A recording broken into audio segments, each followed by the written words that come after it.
just add, subtract, multiply, divide, do everything with an Excel spreadsheet, pretty much all of it with an Excel spreadsheet. In some places we might have to use some outside programs to do some things that Excel doesn't do, but it should be fairly straightforward. The second thing about the course is that it's sort of very practical. Yeah. It's, we are trying to understand basically, you know, the economic policy is made by the central bank or the Ministry of Finance, and you must have seen some of this thing about monetary policy, fiscal policy in your first year courses, in the ESG modeling and stuff like that. But this is a very simple version of those things. How do policymakers in international institutions or at central banks, very simple ways of making decisions about how to manage policy.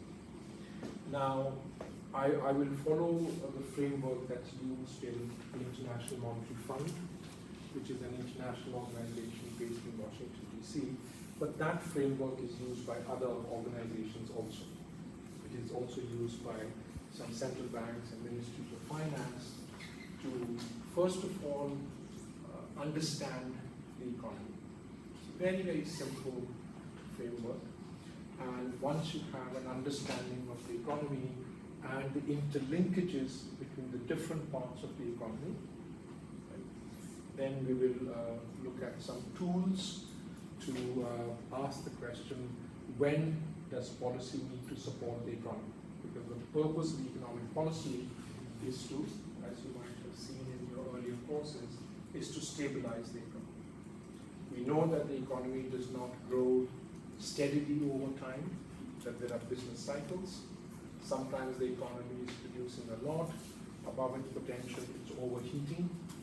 Sometimes the economy is not producing at its potential, so it has a recession or it's working when resources are not equally utilized. In those cases, what can macroeconomic policy, first of all, you have to say, when is the economy producing full employment or not producing full employment? Once you make a decision, the question then becomes, what can policy do to help the economy? So we're going to look at a very, very simple framework, no optimization. This is just looking at the economy. Now, in terms of the basic course outline, I have based the description of the course and the kind of topics that we will cover on Moodle. So let me first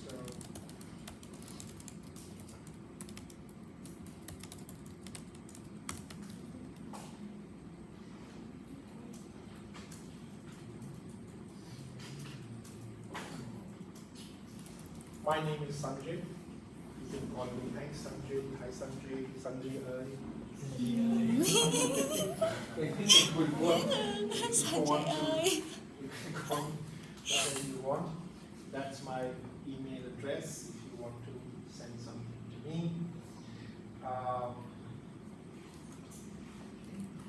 So in terms of the topics that we will cover, I first want to start off with a very simple idea of how we can think of an economy in terms of a very simple framework.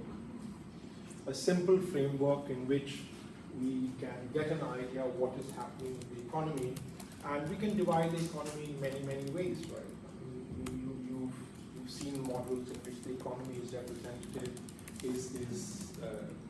you think of the economy as a representative individual.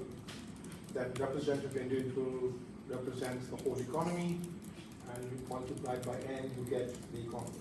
That's one way of looking at an economy, but there are obviously other ways of looking at an economy as well, and we will look at the Vietnamese economy using a very simple macroeconomic framework which will have four sectors. Okay?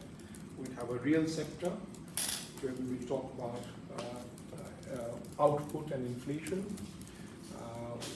Then there is the external sector, in which we will think about what is happening in the exports, imports, capital flows, international reserves in the economy.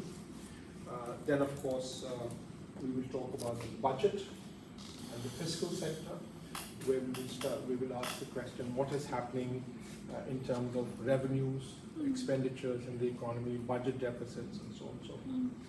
Now, one of the important ways in which economic policy helps the economy is to increase spending when the economy is going through a recession, and to pull back spending or to have a fiscal tightening when the economy is overheating. And finally, we look at the monetary sector, in which we will think about the central bank of the country, and in the case of Vietnam, it is the central bank of Vietnam is State Bank of Vietnam. You have the State Bank of Vietnam in your pocket. Every time you take out Vietnamese dong, that's the State Bank of Vietnam, right? So we will look at the State Bank of Vietnam, but the State Bank of Vietnam operates through the financial system. So we need to think about deposit money banks, Vietcom Bank, Viet Minh Bank, Saigon Commercial Bank. So we want to have a simple framework in which we want to see what is happening to economic activity and inflation, and how that is related to what is happening in the external sector. If the economy is growing fast, incomes are growing, people consume more, but they also import more. So immediately you can see that there is a relationship between what is happening in what we will call the real sector and the external sector. You remember that in your simple Keynesian model, for example, GDP is what? C plus I plus G plus X minus M. G is the government. Right? So if we think of national income accounts, we think about output as including government consumption and investment. So immediately there is a link between what we will call the real sector and the fiscal sector. Fiscal. With the budget. And of course, consumption and investment depend upon the interest rate. And we do that in our first courses by drawing an IS curve. The IS curve is just saying that the level of output in the economy, that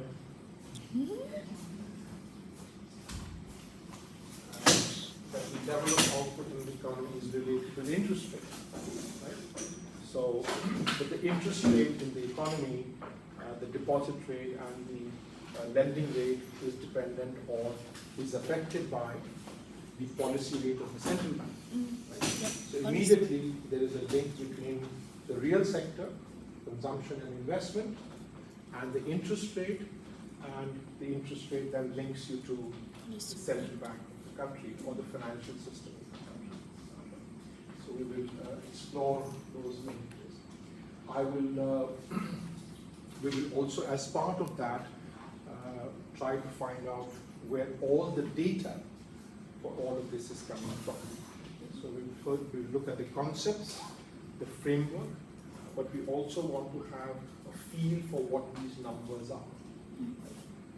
How much was GDP growth in Vietnam in 2024, 2023? What happened during COVID?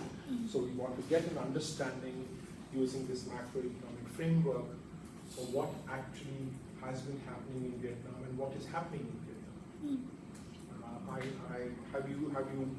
Have you sort of seen data on Vietnam in some of your courses? Real GDP data, inflation data? I look around on the website of central bank, but the data is not. It's not. But in your courses, for example, do you collect data or have you been looking at data on Vietnam? Yeah. On Vietnamese. So you're doing something much more sophisticated. I'm going to do something very simple. Sorry? The professor did that to show us. To show you. Yeah. Okay. Actually, in our international macroeconomic class, Professor Philip also put some kind of practice with data in our practice classes. Using data from Vietnam and stuff. Yeah. Okay, that's good. I mean, since if you're familiar with some of those things, but I would like to take you. See, all the data on Vietnam is produced by Vietnam. Okay, so we'll do a little bit of exploration of where data on real GDP comes from the National Statistics Office, where the data from the fiscal sector comes from the Ministry of Finance. The SPV does not publish a lot of data, but it publishes some data. Yeah, only some. Some data. Yeah, I also want to collect the data for Vietnam because I want to build a data set for Vietnam about CPI, BPI, GDP, policy rate, Yeah. and another for my topic I want to do, but data are not public for all. Okay. Yeah, okay, so okay. I really want how Okay, to. okay. Yeah. We'll put together. I'll put together something, and beyond that, we can talk more about what you're interested in, and whether it's possible to get that kind of data easily, or whatever else might be the case. Yeah. Okay, so at least one person will find it useful. That's good. Okay. Then we'll move on to analysis of aggregate demand and aggregate supply. Just very simple ideas about components of aggregate demand, components of aggregate supply. Once again, looking for data on Vietnam on a high frequency basis. What kind of data is available if you're trying to do a project in Vietnam, and what are the kinds of data that is available that you can use? And then how to process that data. We know that the output goes up and down. You must have seen some of these smoothing techniques in your earlier courses. I'll basically use the HP filter. I'm not going to use anything more sophisticated. I'm sure you've seen more sophisticated smoothing techniques. We'll talk a little bit how to ask the question, what is the potential of the economy? Because essentially we're trying to understand a little bit of business cycles, depressions in the economy, recessions in the economy, booms in the economy, and the role of macroeconomic policy to make the economy a little bit more stable. So we'll do that from the demand side, we'll do that from the supply side, and then we'll do a little bit of analysis of inflation.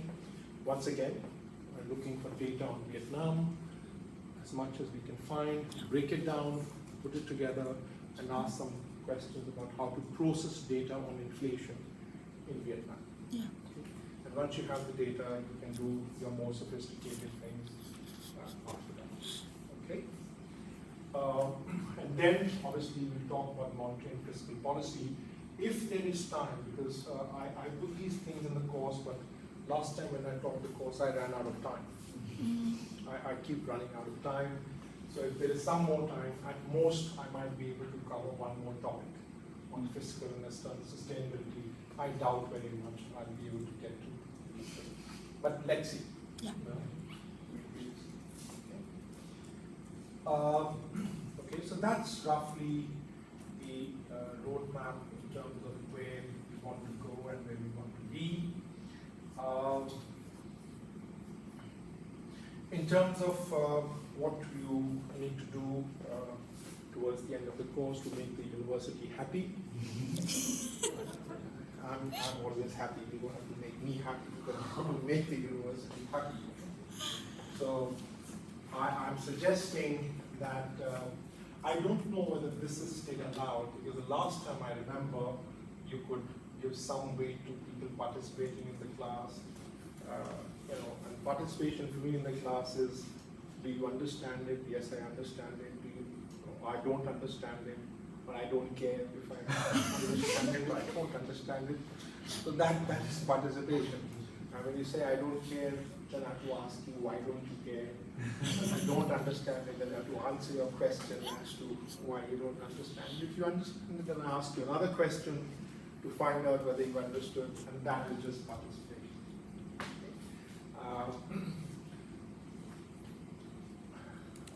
And there are two other things I might change this. So we can make this 60%, we can make this 40%, we can take it decide ourselves. Once you've gone through the course, and we'll do it all for Vietnam. Okay? So I'm not going to use a whole lot of data for other countries. We are in Vietnam. Let's try and understand what's going on in Vietnam. Okay? So hopefully, once you understand the framework for Vietnam, it should be possible for you to apply that framework to other countries also. In the international institutions or that I worked in, this is the kind of framework that's used. Framework. This kind of a framework of macroeconomic framework is used to write reports on countries. So if this framework is useful for writing a report on Vietnam, it's useful for writing reports on other countries. So the idea is that once you've learned something from the course, you should be able to make a presentation, and we can talk a little bit more about what kind of a presentation you might want to make. For that, I suggest you can divide yourself into groups, maybe groups of 2, find another person. So we have 2, 4, 6, 7 people. It's supposed to be 9 people. So maybe groups of 2. Just find somebody, talk to somebody and say, I want to work with you. Very good. Very quick. Well done. Good. Very good. That's 2 groups. Okay. There's no rush. By Monday or something like that, you can send me an email saying that I'm working with so and so. That would be fine. Okay. And then there'll be a final exam. So maybe this will become 60%. This will become 40%. It has to add up to 100%. So maybe we'll make it that way. Okay. Would that be okay? So I can maybe change this to 60, make this 40, and then this will be 100. So I'll take this 20 out. Is that okay? Yeah. But you still have to say, I like it, I don't like it, I don't care, just to let me know how things are going. A little bit of information for me. Yes, ma'am. I have one question because I asked the advice from last course. Last class, and they said that for the exam, they told me about that. Just presentation only. So I want to talk if I will check in. I think the last class has an exam also. It's a multiple choice. Yeah, I know. I don't mention that. I complain about the exam. I just want to say, it's the design for our class, and we accept that. But I have 2 more questions. First is presentation. We can choose our topic with relevant. Yes. Yeah. And for the exam, so we will review the content in the class. Yes. Yeah. Yes. So the exam will be based on whatever we talk about in the class. Maybe an hour exam, multiple choice questions. You get a statement. You say 1, 2, 3, 4, 5, and you will not an option. There will be no option like I don't care. You will have to choose A, B, C, D. That we can't do. So I think simple multiple choice questions about what you've learned in the class. And obviously there's just a passing grade that's required to move on. And I think you know what the passing grade scheme is, but I will put it up in the Moodle as well. What they told me I have to use. So I will tell you what they've told me to use. I'll please.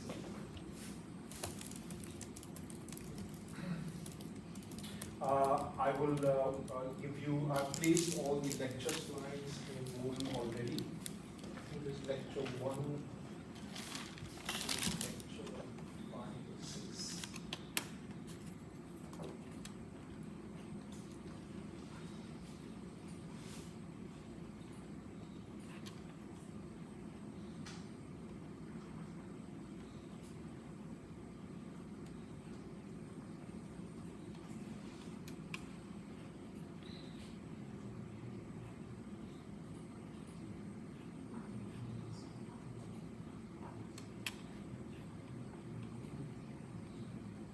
Okay, so here is the description of the course which we are discussing right now. I want to talk to you a little bit about the schedule. I don't worry about attendance. I don't know why, or whatever it is, it's fine. I will put some reading materials here, but most of the reading materials that I'll be using is available on the internet. So you just click, I've provided most of the links to the reading materials in the module description. You click on it, it will take you to the internet and you pick up the reading from there. You don't, so there's no big book to read, just simple articles. At night when you can't sleep, you open the article, start reading it, you will fall asleep very quickly. Which is those kind of articles. Right? So it's very simple English articles, no mathematics, no complications. Then I've placed 7 lectures in the lecture slides, so they're available to you. I've placed 2 Excel files in the assignments and exercises, and as we go along, I'll put in more Excel files there. So, once we are in the lecture, you can use them. There is one thing I want to talk to you about. Here in the schedule,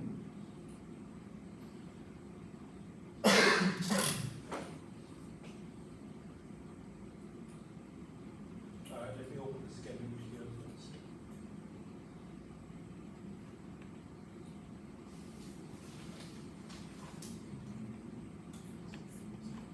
Okay, so as of now, this is the schedule for the course. I have a question for all of you.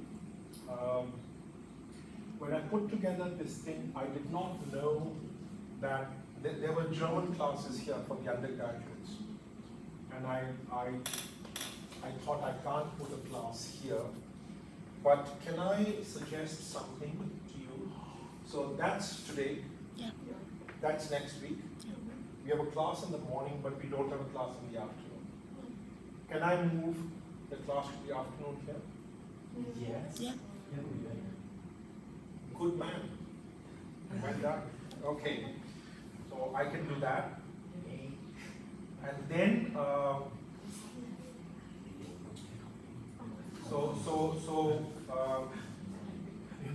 so we can have 2 classes on Tuesday. Yeah. And then the week after, we have, so this class can move, Professor, yes ma'am. can we continue the result? We change the class in Tuesday next week to the 5th and November 14th of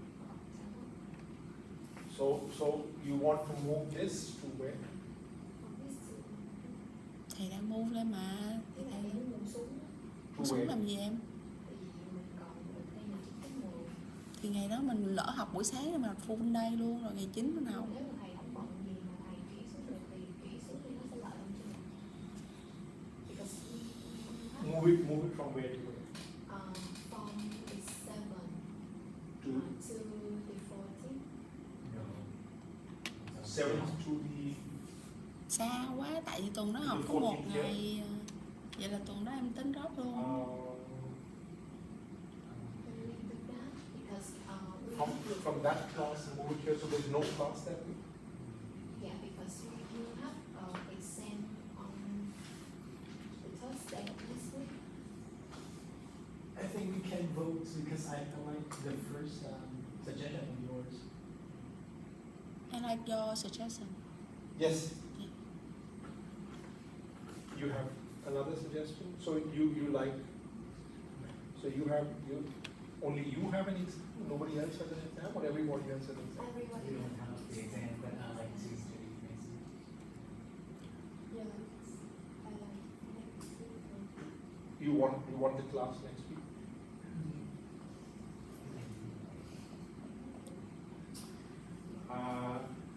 If I can't move it to Thursday, because I would not be in Binzone at EGU on Thursday, so that's not possible. Yeah, no, because Thursday is our same day. We have another same day for another course for So on. we can't do Thursday. Yeah, we can't do for Thursday. Let me propose something and then see if it works or not, and I'll find some solution for it. So what I'm suggesting is that we move, let's say, this class here.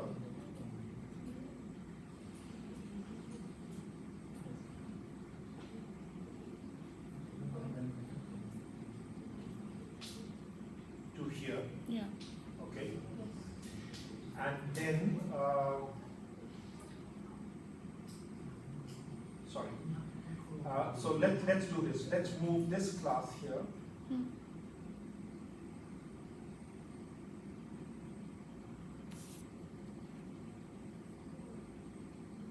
To here. Hmm. Okay. Yeah. And what if we take this class from here and move it to here? Yeah, amazing. And then what if we take this from here and move it to here? Yep. Yeah? You're done 1 week earlier. Go home, go to sleep, whatever else. Yeah. How's Because- that? Yeah, it's bad for me because we have another same by end of October, so we have more time for review. It's good for us. Yeah. This is good? Yeah, good. Very good. Very good. I'll try and solve your problem. We'll talk during the break time, and I'll get your exam for you if you want.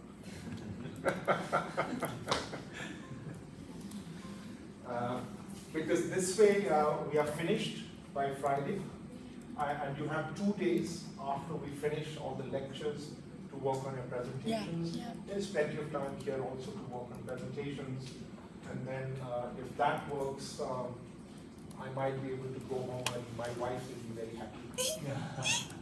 I think. I don't know, I have to ask her. Okay. So I'll talk to, I asked Dr. Khai and said as long as the students are happy with it, that's what we do. Okay. Okay. That way we just finish, I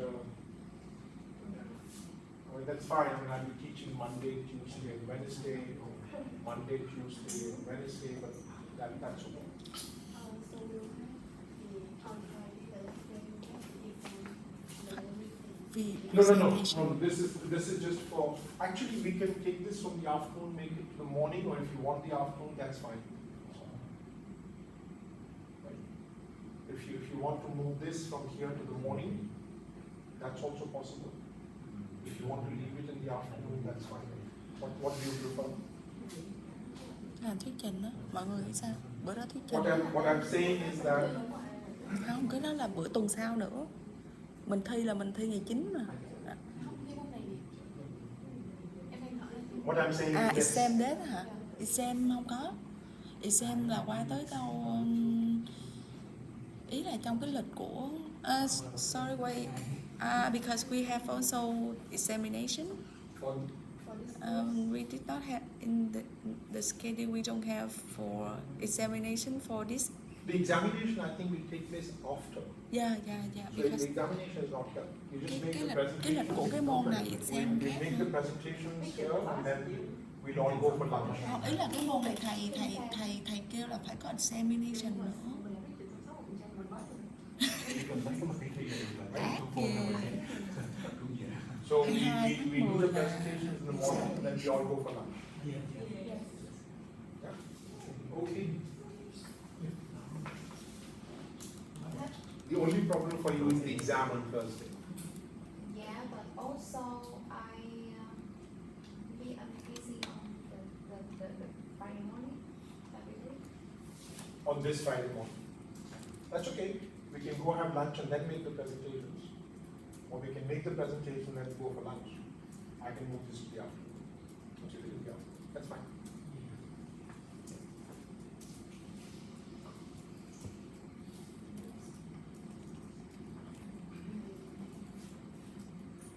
Okay. Thầy không đúng là không có lịch thi luôn.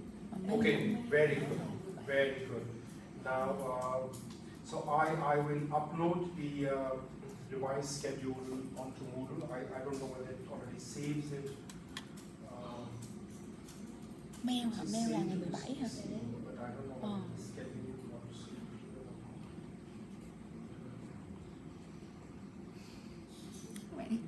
Bà Thư, bà Okay, Thư, this is still bà the tính old kỹ schedule. ra. So,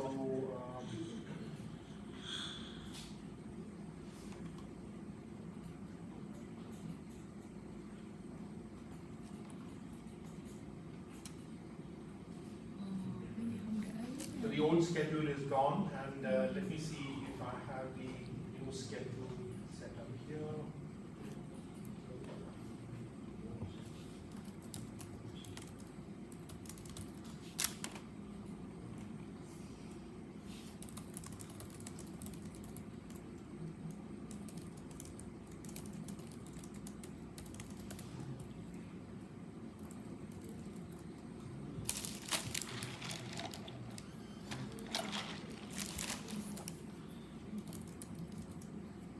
Okay, this is what we agreed.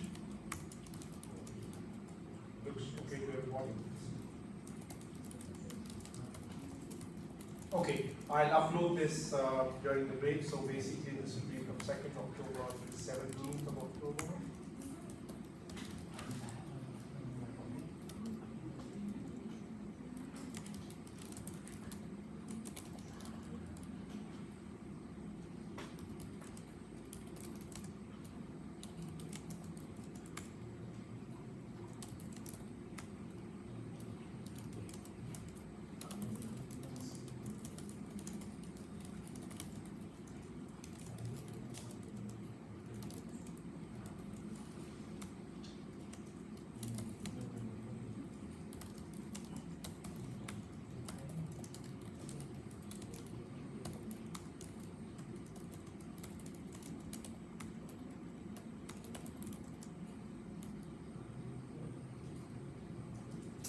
Okay, all done.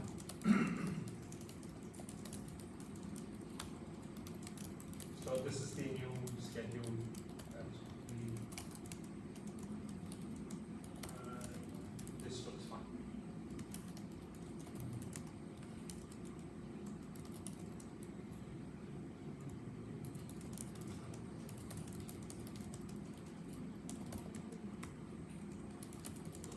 Okay.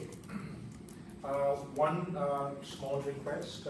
I think I'll remember everybody's name, but I'm very old and sometimes I forget names and faces. Everybody has a mobile phone. During lunchtime, can you take a selfie of yours and send it to my email saying this is me? You can do whatever you want, like this, or just send a selfie so I can put a name and a picture together. Thank you. Okay, all right, very good.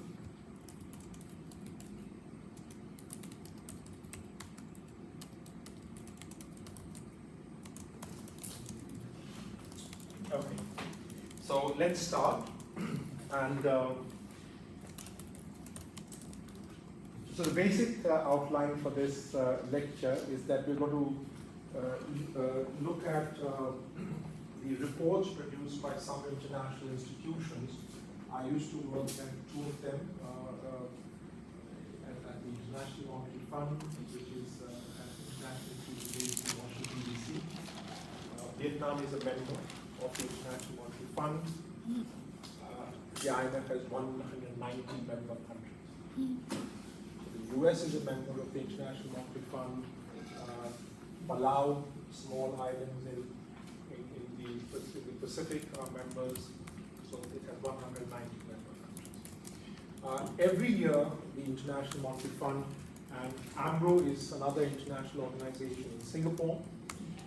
It's the ASEAN plus 3 macroeconomic research office. The ASEAN is the 10 ASEAN countries, including Vietnam, Thailand, Myanmar, Malaysia, Indonesia, Philippines, Brunei, Cambodia. These are the ASEAN countries. And the plus 3 countries is China, Japan, and Korea. Okay. So these are international institutions which have member countries, and one of the things that these international institutions do is to talk to the member countries. So staff from the International Monetary Fund would go to a country and talk to the central bank, to the Ministry of Finance, to the Ministry of Planning, to people in the private sector, and after all of those conversations, they would produce an economic report on what has been happening in the country, what are the problems, what are the issues, what are the economic challenges in that country, and they would make recommendations about how to face those challenges. Okay? If the economy is not growing very fast, they would make some recommendations. If the budget deficit is too high, they would make some recommendations. So as part of this process, they would produce data and information. They would write a report, and that report would be presented to the executive board of the IMF. And after the IMF executive board had discussed that report was made public. Okay.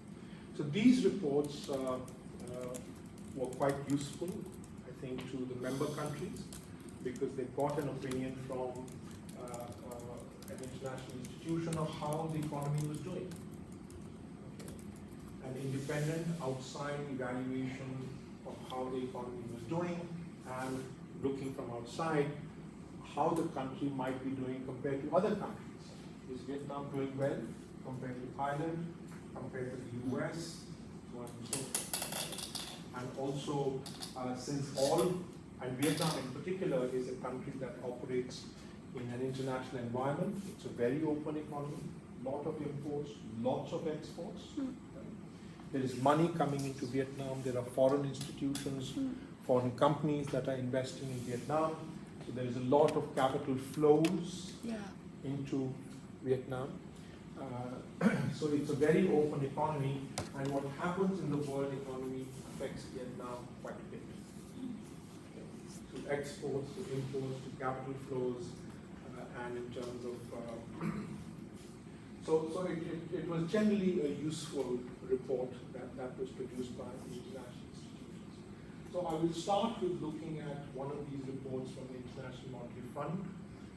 The report is a little bit older. A new report should be coming out fairly soon. And I will show you what a report like that looks like, what are the components of that report, and from those kinds of reports, what kind of information we can gather about Vietnam in particular, or for any other country for that matter. If you have a report on a country which has a particular framework, how to read that report. There are other institutions also which produce those kinds of reports. AMRO produces an annual report on Vietnam as well. Good morning. Good morning.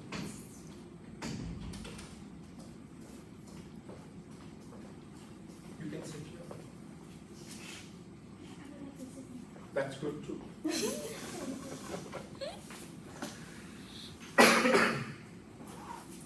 Okay, so these reports, so let's try and understand, these are very simple reports written in simple language, but there's a lot of analytical work, a lot of thinking that goes behind producing these reports. They're also useful sources of information. Some of the monetary data, for example, that you cannot get, the International Monetary Fund used to get from the State Bank of Vietnam. Okay?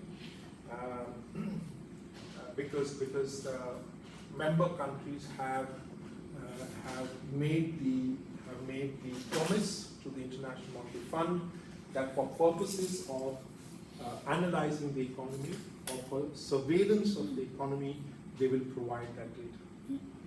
So when I was in Hanoi, we would get this data, and nobody else was getting that data, because there was an obligation on the part of the central bank to provide that information to the IMF. There was other information also as part of that obligation we used to get. Okay. So let's try and see what the structure of these reports is, what kind of information is contained in these reports, and how useful those kinds of reports are. So we'll look at, we'll go to the website of the IMF. We will try and see what, look at these reports. We will also explore a little bit on what kinds of other data is available on the website of the IMF. Okay, because we are looking, tomorrow if you do some empirical work, there is data available on the International Monetary Fund. What kind of data is available? I'd like to show you that if you've not seen it before. If you've seen it before, this should be a good recap of it. Okay. What I'd like to do then is to sort of describe to you the very simple macroeconomic accounts and the macroeconomic linkages amongst those accounts that is used as the basic structure of these reports. It's a very simple framework that the IMF and institutions like AMRO use to analyze the economies that they're working on and the provided data. And we will look at a file in which I have put together the data from 2010 to 2024 for Vietnam on the real sector, the fiscal sector, the monetary sector, and the external sector. It's all there, and we'll also get to see how to present that kind of data and what kind of linkages there are amongst the different sectors. So I think for the morning, I think we pretty much will be able to finish that. In the afternoon, I'll start off. Let's see how it goes. I don't want to rush it. You know, it's better to do less, but to do it so that everybody can say, I understand. Do more, and everybody says, I don't understand. Okay. So what is this process of IMF surveillance? I think I've already described it. The International Monetary Fund is an institution, and one of the jobs of the International Monetary Fund is to conduct a study and analysis of its member countries, and that's called IMF surveillance. And as part of that surveillance, the IMF looks at its member countries, so there's bilateral discussions, but because the IMF is an international institution looking at many, many countries, the role of the IMF is also to look at all of these countries together. So there is what we call multilateral surveillance. And as part of that multilateral surveillance, as part of giving its member countries information on what is happening in the global economy, the IMF also produces some other documents, which in particular, it produces a document called the World Economic Outlook, where 4 times a year, the IMF tries to inform its member countries what is happening in the world. 2 times a year, it produces a full World Economic Outlook, and 2 times a year, so April and October, is a full production of a very large document, World Economic Outlook. This is what is happening in the world, this is what we can expect. This is our projection, this is our estimates of what's happening in the world, and this is what we expect to happen in the next 6 months or 1 year. Okay? So it tends to be sort of a very useful document because it combines information from 190 member countries. And along with that document, in April and October, the IMF also publishes a very large data set on these member countries. So if you're trying to do cross-country work, if you're trying to look at a number of countries together, and if you want to look for data which is consistent across countries, then that tends to be a useful source of information. It has information on GDP, prices, exchange rates, from fiscal data, so on and so forth. So we look at that data. And as part of this course, what we're going to sort of look at is try and understand what is this framework that is used by these international institutions and how we can make it useful for our understanding of the Vietnamese economy and some other economies that we might be interested in. At the end of the day, obviously, we have all these tools, we all these things that we use, analytical tools that we use, but we know, and I'm sure you've been told this in your other courses as well, a very important part of making a decision on where the economy is and what to do if the economy is in a particular situation is the judgment that you have that you to make as a policymaker. Okay? The models tell us just that much. They are mechanical, but after you used your models, after you look at all the data, tomorrow you will become policymakers at the central bank or the Ministry of Finance, or you might be working in international institutions. There is a lot of judgment in economic policy making. That's an important thing. So, as part of this discussion with member countries, the bilateral discussion, so the IMF or AMRO discussing with Vietnam, IMF or AMRO discussing with Thailand, the focus is on some issues. In particular, the focus is on growth. Is the economy doing well? Growth is an important thing to keep in mind because it reflects standards of living. Right? It's something that's telling us that the standards of living, that people are getting better and better in terms of their in terms of consumption or investment, so on and so forth. A second important aspect of discussion is inflation. Why do we care about inflation?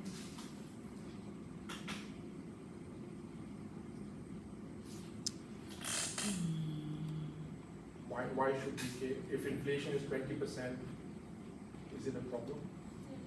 Why? Power of purchase. I mean, we think about it because we know the power of purchasing. The power of purchasing Yeah. goes down. If your income does not change and inflation. prices go up 20%, then your ability to purchase, your purchasing power goes down. Okay. Why else? So that's from a consumer's point of view. We don't want very high inflation. What else? So that the household may adjust their consumption plan over time to optimize it. And also, I think it also impact on the net export. How? How does inflation have an impact on exports? Because the price now higher and the goods now are more expensive For who? for the country and foreign. Okay, so if inflation in Vietnam goes up, the consumers, you're saying, suffer because if incomes don't increase by the same amount, the purchasing power goes down. The second point that you're making is that if there is high inflation in Vietnam, it has an impact on net exports. Yeah. Does it have an impact on imports or exports separately? I think Both, okay, so Yeah. let's Right. first stay with exports. yeah. What happens to exports if inflation in Vietnam is too high? Inflation is too high, so export will lower. Why? Cost. Because Because like the inflation in Vietnam is all up is meaning that we can't buy more Vietnamese goods with the same because our money I'm Vietnamese, right? And our money is depreciation due to the now you're talking about something different. We're still talking about inflation. Now you're talking about yeah, because depreciation, which has to do with the exchange rate. What is, those are two separate things. Related, but separate. Yes or no?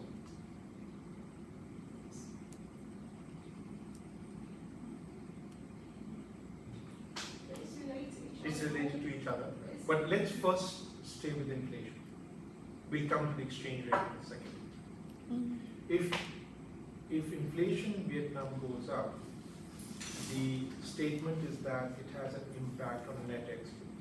I asked the question, are you thinking about net exports, which is exports minus imports, or are you thinking about X separately and M separately? So separate. So minus. It's minus, but let's think about the impact of inflation on exports first, then we'll think about the impact of inflation on imports separately, then we can combine it to X minus M. That's what it is. It's up. I think it goes up. That's what shows up. If inflation in Vietnam is higher, will exports go up or go down? One answer is goes up.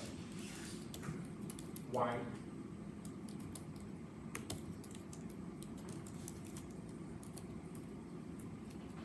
It's like you said that we should celebrate it with the exchange rate, but I think because it's due to the exchange rate, so the exports should go up.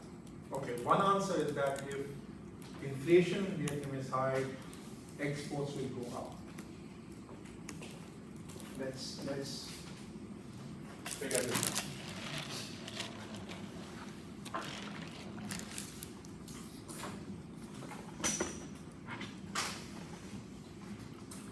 Okay, very good.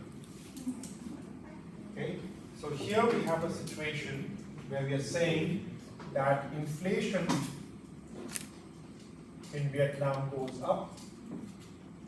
Okay, and you said that it has an impact on net exports, right? And I said, why don't we, instead of doing that, ask what is the impact on exports and imports separately? Your answer is that inflation goes up, then exports will go up. Go down. Export will go down. Okay, another answer is that exports will go down. Why?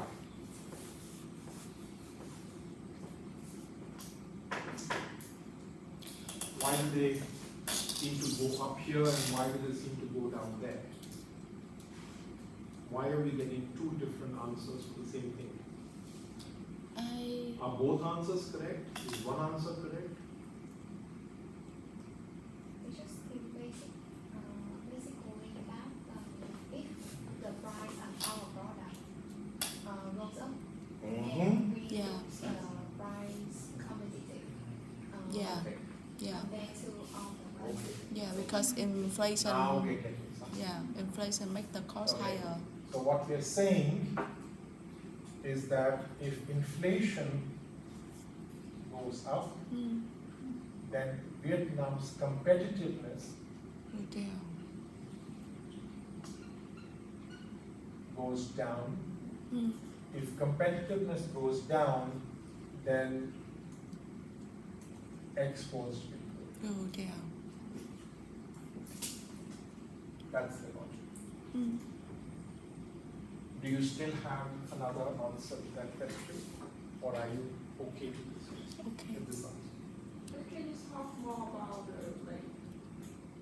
like competitive power? Competitiveness. Yeah, I want to understand more about competitive power here. What do we mean by competitive? Yeah, it's not clear. I'm thinking of competitiveness here in terms of the real exchange rate. Yes. Specifically in terms of the real exchange rate. If inflation is higher, the real exchange rate appreciates. If the real exchange rate appreciates, then Vietnam loses competitiveness vis-a-vis other countries. Its goods become more expensive to the rest of the world. And therefore, if your goods are more expensive, you will be able to sell less goods. Mm. That is logic. Mm. We'll look at it in much more detail later. But we have two interesting things that we said. We said that if inflation goes up, then purchasing power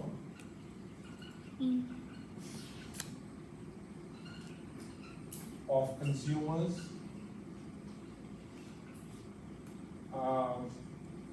all else equal, ceteris paribus, goes down, because goods have become more expensive, your income is not increasing, you're able to consume less. Okay. Good. Okay. This is the kind of logic. So, in these consultations, there is a lot of discussion about inflation. All central banks, the role of central banks in almost all countries is to keep an eye on inflation, to make sure that inflation doesn't become high, that it stays low. A second thing that happens is that when inflation is high, it becomes much more volatile. It moves around a lot. Yeah. If inflation moves around, if the price level is moving around a lot, it creates other kinds of problems. It creates other kinds of problems in terms of decision making. If you are making all of your projections, if you're making all of your decisions that prices will increase by 2% or 3% tomorrow, but they're increasing sometimes by 3%, sometimes by 5%, sometimes by 2%, then it becomes hard for you to make decisions. So if inflation, when it's high, there is the issue of high inflation and variable inflation, or that the price level inflation is moving around a lot. This leads to difficulties in decision making, in economic decision. Yeah. It leads to uncertainty. If there is uncertainty, it leads to different, and it can affect investment. Yes. Yes. We know that if there is more uncertainty, investment decisions will be postponed and not taken until that uncertainty becomes less. Professor, can I ask that relating to uncertainty, so it's also related with uncertainty also because we inflation, we have the target inflation of the central bank. Not all central banks have target inflation. But in case that the government they target the central bank they target the inflation Yeah. a certain inflation rate, and if inflation increase or decrease significantly, it affects the review of the profit. Yes, projections, yes, and yes. then it could increase the uncertainty of the Yes, different yes, interest. yes, yes. You are referring to something else which says that in countries which have inflation targeting, if the central bank misses its inflation target, then the credibility of the central bank goes down. If the credibility of the central bank goes down, then there is more uncertainty in the minds of decision makers as to what the central bank will do. Yeah, because now people don't know who they can believe. Well, it's not who they can believe, it's how much they can trust the decision making of the central bank. Whether the central bank will be able to do what it's supposed to do. Yeah. We'll come back to those things. Yeah, I saw the case in Vietnam. Yeah. Vietnam have the target in inflation about 4% per year, but in actual every year maybe come around 6 or 7%. It's not changed so much for the some period in the past, but currently with the presence of international financial center and another policy, so I think they are worried about inflation in Vietnam. So we wonder that we just want to say that we want to focus on this cost very much. Yes, okay, thank you. I don't know if I'll have an answer to all of your questions, but I think there's Yeah. an interesting point that you're making here, which is that macroeconomic instability in a country, some of which may be reflected in terms of high and varying inflation, makes it difficult to move forward with other kinds of decision making. And what you have in mind here is the fact that Vietnam wants to be an international financial center. If a country has to be an international Yeah. financial center, it has to offer a stable macro environment, Yeah, both to domestic investors and to foreign yeah, investors. yeah, And therefore, macroeconomic stability, in this case, one aspect of macroeconomic stability is Yeah. low and steady inflation. Could make Vietnam, besides other things, an attractive international financial center. I think this is the point Yeah. I think you're making. yeah. Okay. Good. Okay? Okay. So in these reports, there is a lot of discussion of inflation, there's a lot of discussion about growth. And once that discussion has taken place, the next step is, if there is a problem, what to do? And in addition to growth and inflation, there's a discussion of how is the budget doing? Is the budget deficit too high, too low? Are revenues too high, too low? Is government spending too high, too low? Okay.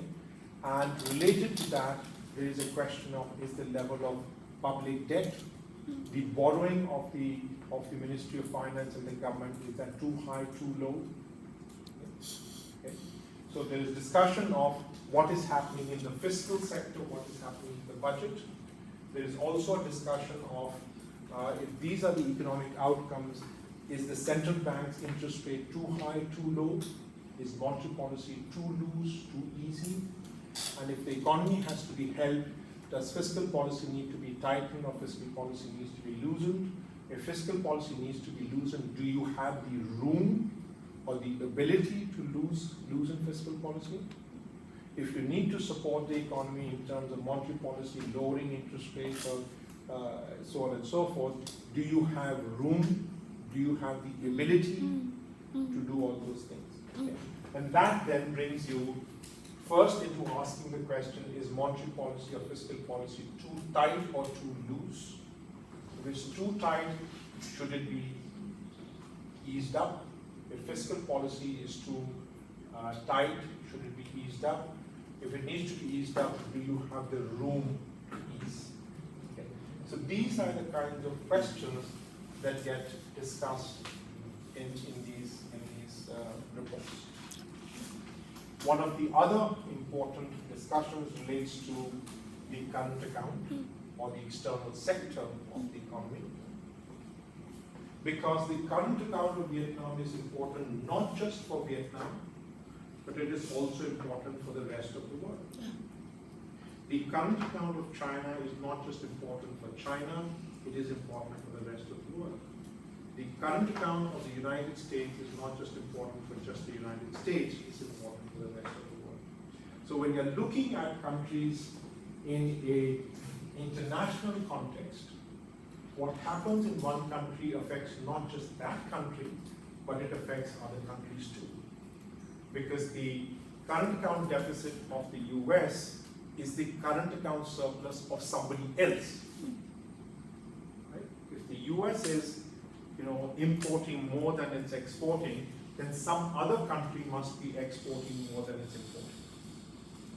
So as part of that discussion, there has to be a discussion of the current account, the external sector, and related to that, there is the discussion, as we just saw here, of the exchange rate. Because the exchange rate is the price of imports and exports.